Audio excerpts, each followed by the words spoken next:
안녕하세요. 매거진 투데이의 김태진입니다. 안녕하세요. 김세영입니다. 가을하면은 낙엽의 계절, 네. 독서의 계절, 예쁜 수식어들이 참 많이 붙습니다. 하지만 맞아요. 이거 절대 잊으시면 안 돼요. 천고마비. 날이 조금 추워지면서 네. 입맛이 또 유독 좋아지는 시기인 것 같습니다. 그쵸. 근데 이때 긴장을 늦추면 살이 갑자기 훅 찐다는 거 아시죠? 맞습니다. 식사량을 조금 네. 조절을 해야 할 때가 왔습니다. 사실 식단 조절이 결코 쉬운 일은 아니에요. 하지만 이 쌀밥만 좀 바꿔도 도움이 된다고 합니다. 정제 탄수화물의 대명사인 쌀밥 대신에 현미밥이나 이 곤약밥을 드시면 많은 도움이 될 수가 있겠네요. 네, 이 현미가 도정하지 않아서 영양소의 파괴가 비교적 적은 편이라고 합니다. 네. 따라서 이 포만감이 되게 빠르고 식사량을 조절하는 데에도 좋다고 합니다. 네. 그리고 또 곤약밥은 이제 수분을 흡수하면서 팽창하기 때문에 조금만 먹어도 배가 부르거든요. 그리고 또 혈당 상승도 막는다고 하니까 여러분들 참고해 주시길 바라겠습니다. 자, 오늘도 매거진 투데이 힘차게 출발해 보겠습니다. 우리 발빠른 리포터 강일아 리포터 자리해 주셨습니다. 안녕하세요. 네, 안녕하세요. 네, 희라 씨 오늘 어떤 내용 준비하셨을까요? 오늘은요, 요즘의 핫 이슈, 이 AI에 대한 정보 가지고 왔는데요. 참 이 AI, 어느샌가 우리 일상에 참 파고든 것 같아요. 네. 그렇다면 이 두 분은 이 AI 좀 사용해 보신 적 있으실까요? 물론이죠. 저는 요즘에 검색할 때 챗 GPT 많이 활용을 합니다. 저도요. 네. 네. 그래서 뭐 제 이름도 검색해보고 궁금한 것들 아니면 뭐 이런 내용들 한번 요약해줘 이렇게 부탁을 하면 정말 깔끔하게 잘 해주더라고요. 못하는 게 없더라고요. 맞아요. 뭐 이런 그림을 네. 그려줘 하면은 그림으로 바로 그려주고 맞아요. 뭐 통역, 번역은 물론이고 뭐 영상도 만들어 주더라고요. 오, 되게 똑똑해 보인다. 그래요? 되게 똑똑해 보여요. 맞아요. 이런 AI는 다양한 분야에서 활용이 되고 있고 또 그로 인해서 혁신이 이루어지고 있다라고 해도 과언이 아닐 정도인데요. 그런데 이런 AI가요, 우리 전통 문화 만났다고 합니다. 어떤 내용인지 함께 만나보시죠. 와, 날씨 진짜 좋다. 이런 날 진짜 놀러 가야 되는데. 날씨 체크부터 한번 해보자. 야, 네, 오늘 기온 좀 알려줘. 오늘 기온은 최고 섭씨 22도, 최저 섭씨 12도를 기록할 것으로 보입니다. 여러분, 요즘 저처럼 이렇게 AI 사용하시는 분들 많으시죠? 우리 일상 속에 스며들어서 이렇게 편안하게 만들어주는 것 같은데요. 그런데 이런 AI가요, 우리 전통문화 유산과 만났다고 합니다. 어떤 내용인지 함께 만나보시죠.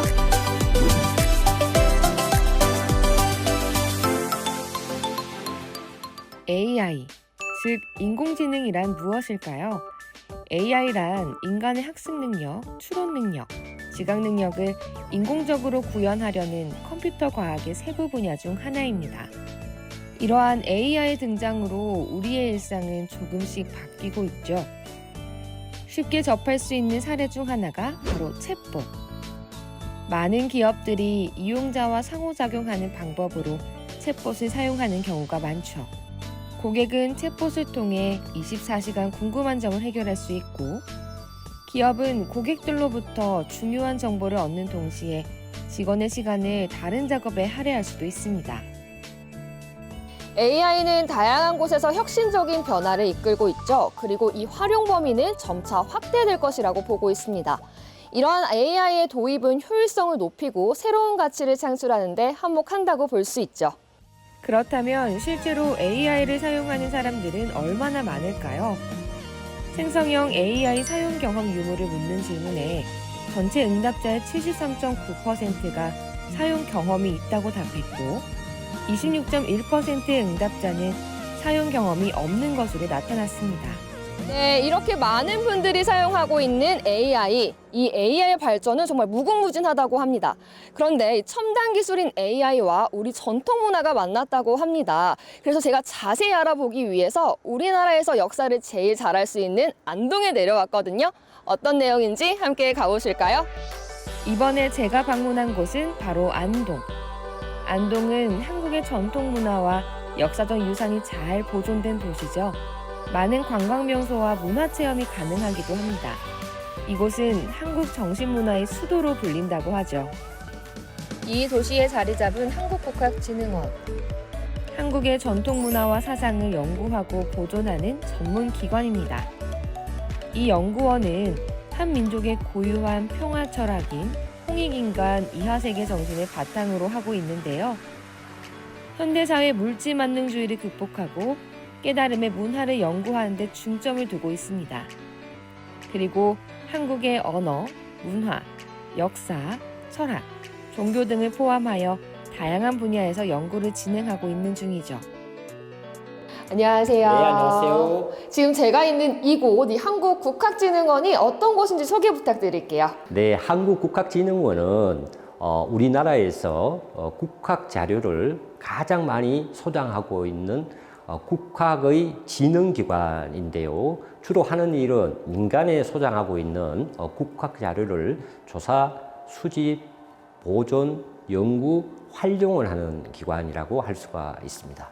제가 듣기로는 이 AI하고 관련된 사업을 진행한다고 들었어요. 정확하게 어떤 건가요? 기존의 우리 국학의 그리고 인문학의 활용은 대부분 오프라인으로 연구가 이루어졌는데요. 이제 디지털 시대에 국학의 설 자리는 바로 디지털이라고 생각을 합니다. 거기에 저희들이 할 수 있는 가장 우선 사업이 바로 AI 인공지능 사업이라고 할 수 있습니다. 그래서 저희들이 소장하고 있는 국학 자료를 일반인들이 쉽게 이해하고 활용할 수 있는 인공지능을 현재 개발하고 있습니다. 이곳에서는 국학 자료의 관리 및 활용 방안을 다양한 방법으로 모색하고 있는 중입니다. 그래서 이와 관련된 다양한 프로젝트와 연구가 진행되고 있는데요. 또한 여러 가지 기술을 통해 전통 문화와 국학 자료의 관리 및 활용 방안을 변화시키기 위해 노력하고 있는 중이죠. 이러한 노력은 전통 문화의 보존과 글로벌화에 기여한다고 볼 수 있는데요. 우리의 전통 문화와 기술의 만남, 어떻게 보면 새로운 길을 여는 하나의 방법이 아닐까 싶어요. 선생님, 지금 이 작업들이 고문원을 스캔하는 작업인가 봐요. 네, 국학진흥원에 지금 민간 기록 유산이 65만여 점이 있고요. 그 65만여 점 중에 유형이 고서, 고문서, 책판, 서화, 편액 이 다양한 유형들이 있는데 유물까지 그것들을 각각 스캔과 촬영을 통해서 디지털화를 하고 그것들을 바깥에서 확인할 수 있도록 계속 이제 웹사이트를 운영하고 있죠. 그러면 이것들이 이제 다 아카이브화가 되고 난 다음에는 여기에서 이제 연구자들은 연구를 하기도 하고 창작자들은 이제 콘텐츠를 추출하기도 하고 그리고 이제 그 4차 산업 시대가 된 만큼 AI를 활용한 여러 가지 사업들을 하고 있습니다. 뿐만 아니라 최근에는 AI 기술을 통해 국학 자료의 자동 번역, 문서 해독, 콘텐츠 창작 등 여러 분야에서 혁신적인 접근을 하고 있는 중입니다. 사실 우리에게는 선조들의 옛 자치가 뚜렷한 일기와 유교 책판 등 방대한 양의 자료가 있죠. 하지만 그 중에서 이미지로 디지털화된 자료나 문자로 디지털화된 건 그다지 많지 않다고 합니다. 그래서 이곳에서는 인공지능 기술을 개발해 적극적으로 활용하고 있다고 하네요. 선생님, 진짜 너무 신기하거든요. 진짜 눈이 휘둥그레져서 너무 신기한데, 근데 저 궁금한 게 그러면 이 AI를 통한 국학 자료 디지털화가 어디까지 지금 진행이 된 걸까요? 총 저희 사업은 3단계로 이루어져 있는데 한자 인식과 문장 분절, 자동 번역의 단계로 이루어져 있습니다. 한자 인식 같은 경우에는 고도서 인식이 지금 서비스화되고 있는데 요거 같은 경우에는 한 90% 이상의 정확도를 가지고 있고 자동 문장 분절 역시도 90% 이상의 정확도로 제공되고 있습니다. 올해 필사본 형태의 초서체가 고도서 한자 인식과 같이 서비스화 될 예정인데 요거는 50%에서 60%의 정확도를 저희가 예측을 하고 있고 지속적인 사업화를 통해서 고도화시킬 예정입니다. 제가 보니까 약간 포인트라고 보면 이 고문원의 자동 문장 분절인 것 같거든요. 이건 정확하게 어떤 걸까요? 저희가 일반적으로 이제 고서들을 보시게 되면 띄어쓰기가 되어 있지 않고 모든 문장들이 붙어져 있잖아요. 그렇다 보니까 이것들을 어디서 띄었어야 될지 이제 문맥은 어떻게 되어 있는지 이해를 할 수가 없게 되어 있어요. 그렇기 때문에 이 문장 분점 프로그램을 통해서 띄어쓰기 형태의 표점화 작업을 통해서 조금 더 초벌 번역에 도움이 되고자 프로그램을 만들게 되었습니다. 이번 작업은 또 다른 성과도 가져오고 있다고 하네요. 지난 2020년에 소장 국학 자료의 디지털화와 연구 활용을 위한 국역 가공을 목표로 국학진흥 청년 일자리 사업을 처음 시작했는데요. 올해까지 5년간 약 600명의 청년들이 이 사업에 참여했다고 하죠. 청년 일자리 창출 사업에 참여하게 된 계기가 있을까요? 네, 저는 한문학을 전공했는데요. 전공하면서 고서와 고문서를 많이 접했던 경험이 있습니다. 그런 경험에서 국학자료팀에서 진행하는 사업과 연관성이 있다고 생각하여 지원하게 되었고, 한국학 관련 전문성을 지닌 선생님들과 함께 근무를 하면서 여러 가지 측면에서 많은 배운 점이 많았고, 성장할 수 있는 기회를 가지게 되어 감사드리고, AI는 우리의 일상생활에 자리 잡고 있습니다. 그리고 앞으로 그 영향력은 계속해서 커질 것으로 전망되죠. 이러한 AI가 어떻게 우리 삶에 더 많은 변화를 가져올지 주목하면서 그 변화에 대처해보는 건 어떨까요? 네, 잘 봤습니다. 사실 참 한문, 한자 어려운 것 같아요. 맞아요. 그래서 조금은 우리의 기록 유산들의 접근성이 떨어졌던 것 같은데 이제는 가까이 접할 수 있는 기회가 생겼다. 이렇게 생각하면 되겠네요. 맞아요. 사실 우리가 한문, 한자 학교 다닐 때나 배웠지 사회에 나와서 거의 쓸 일이 없다 보니까 요즘에, 네. 그죠? 우리 조상들이 쓴 기록을 보고 싶어도 보지 못하는 게 참 현실이라 안타까웠는데 이러한 문제점을 또 AI가 해결해 준다고 하니까 반가운 소식이지 않을까 싶습니다. 네. 이러한 AI와 기록 유산과의 만남 저희가 오늘 좀 자세하게 알아보도록 하겠습니다. 이 도움 말씀 듣기 위해서 정정섭 한국국학진흥원장님이 자리에 함께 하셨습니다. 안녕하세요. 안녕하세요, 원장님. 네, 안녕하세요. 반갑습니다. 자, 일단 먼저 이러한 기록 유산에 AI를 접목시켜서 이 디지털 국학을 선도하고 있는 한국국학진흥원 어떤 곳인지 소개 부탁드립니다. 우리가 조선시대 알죠? 500년 동안 조선시대. 조선시대에 많은 자료와 정보가 생산된 게 있어요. 그 대표적으로 우리가 잘 알고 있는 조선 왕조실록, 네. 누구나 다 알고 있죠. 그와 같이 국가에서 생산된 이 자료들, 정보들, 책들 이런 것은 서울대 규장각, 한국학중앙연구원의 왕실 도서관인 장서각 그쪽에 다 가 있습니다. 네. 그러면 왕실에서 생산 안 된 민간에서 생산된 자료들이 또 있잖아요. 그 당시에도 학자들도 있고 지식인들도 있고 일반 사람들도 있고 거기에서 생산된 많은 자료들이 대표적으로 저희 한국국학진흥원에 다 있습니다. 64만 점이 있다고 보시면 됩니다. 와. 요즘 생각하면은 학자들이 연구한 연구서, 또 소설, 시, 산문, 편지, 일기, 생활 자료, 매매 문서, 온갖 우리가 500년 동안 있었던 그 자료들이 전부 모여있다 이래 보시면 됩니다. 네. 이 AI와 세계 기록 유산의 만남이라니 좀 되게 특별한 사업을 진행하고 네. 계시는 것 같은데요. 그럼 원장님은 최근에 이렇게 AI로 인해서 좀 급변하는 시대, 우리 사회에 대해서 좀 어떤 생각을 갖고 계실까요? 좀 전에 얘기했듯이 우리가 한문으로 된 게 굉장히 어렵죠. 네. 그런데 과거에 조선시대 생산된 모든 자료들이 한문으로 생산돼 있어요. 네. 그 왕조실록부터 시작해서 우리가 잘 듣는 성정원 일기, 그런 민간 자료 이것을 전부 번역하면 몇 년이나 걸릴 것 같아요? 200년 내지 300년이 걸립니다. 아이고. 그래서 전문가들이 붙어서 해도 그렇습니다. 그러면 거기에 시간과 비용이 엄청나게 들어가잖아요. 네. 그러면 이것을 빨리 하는 방법이 뭘까? 그리고 이거를 비용을 아끼는 방법이 뭘까 생각해 보면 결국은 기술을 이용하는 방법인데 종전에 AI 기술이 발전되기 전에는 컴퓨터의 데이터를 모으는 작업을 했지만 AI가 딥러닝을 하잖아요. 이 딥러닝 기술이 있기 때문에 이제는 그야말로 이것을 적용을 시키면 한문으로 되어 있는 것을 한글로 번역시키는 것이 굉장히 단축시킬 수 있다.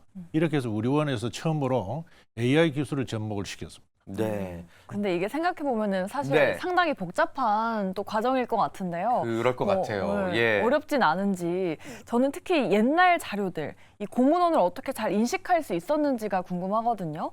이 국학 자료들은 어떤 방식으로 좀 진행이 될까요? 과거에 한문을 번역하는 작업은 굉장히 어렵습니다. 예를 들어서 시를 번역하면 한문을 번역하는 실력도 있어야 되고 시에 대해서 이해가 있어야 되고 소설을 번역하면 소설 전문가가 있어야 되고 그다음에 연구서, 이론서를 하면 이론을 전문한 사람들이 봐야 되거든요.